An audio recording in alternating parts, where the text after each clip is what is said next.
I, for one, hate feeling drained, just constantly tired. Maybe you can relate, especially like I'm getting the sleep I need, I just don't feel rested. Well, that's because there's more to refreshing the mind than just sleep. In fact, there's 7 components we need to operate at our maximum energy, and hey, I'm gonna tell you what they are right now.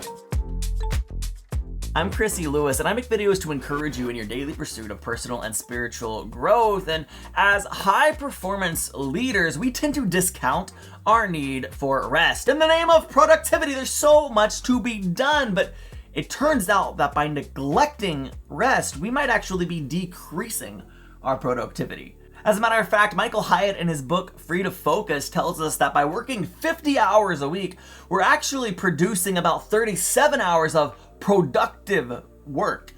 That feels like I'm wasting 13 hours of my life each week. We typically think of rest as just sleeping or doing nothing, and it almost feels like a luxury or maybe even selfish to take the time and prioritize rest, but you need to hear this.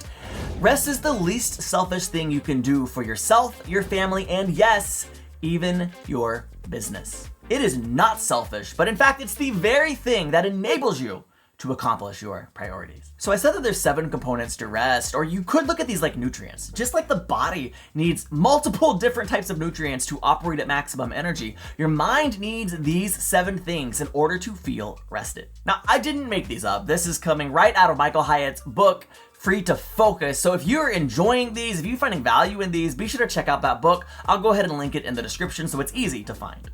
Okay, let's start with the basics. Number 1, sleep. Sleep will always be an important component of rest. Surprise. Americans on average get about 7 hours or less each night. Now, most studies say you need 8. And look, I don't care how much sleep you get each night. Let me know in the comments. I'd love to know. But for me, I need 8. That's how I feel rested. If I go a couple days without getting 8 hours, I feel it in my bones. Like, I'm not operating at my highest capacity.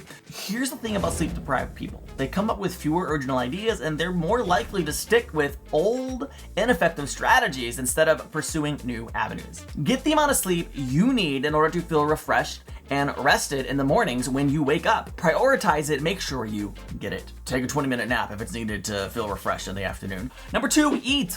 Yes, what we eat matters, okay? I'm not a nutritionist, but you know this. The food you eat affects your energy level, so eat for nutrition, not for flavor. Or if you're especially lucky, do both. Also, you might be helpful to eat away from your desk. I know, you wanna get a lot done, you wanna make the most of your time, so you're gonna eat right through lunch. You're gonna sit there at your desk, eat while you're working on stuff. Stop it. Give your mind a rest while you're refueling your body. And that reminds me, who you eat with matters. And that brings us right to the 3rd thing we need for effective rest. We need to connect with other humans. The people around us have the power to boost or drain our energy unlike anything else. Maybe you've experienced this before. There's some people you can think of right now. When you're around them, you feel energized. And there's other people, they're like energy vampires, just sucking you dry.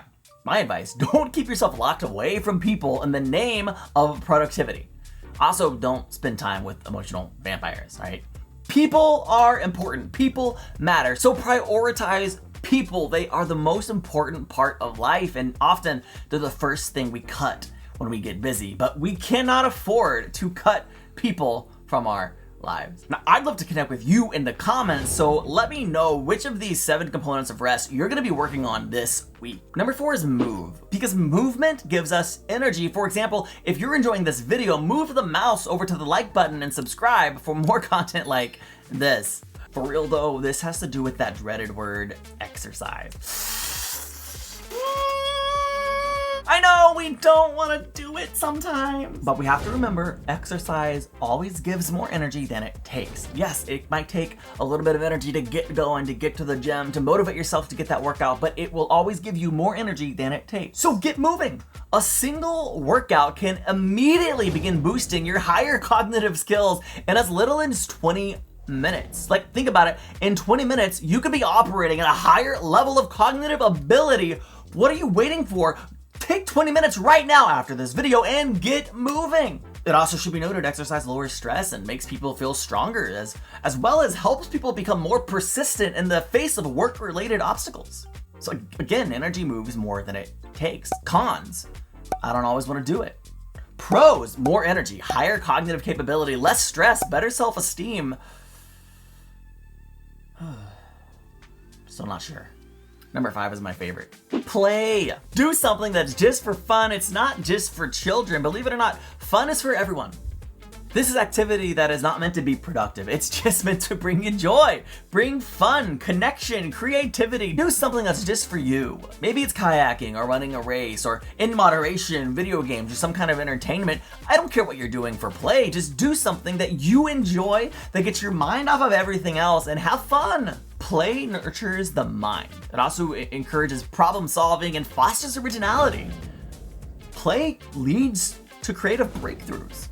I mean, we've all had that moment when we're working hard, we can't solve the problem, and we do something, we take our mind off of it, and all of a sudden it's like, boom!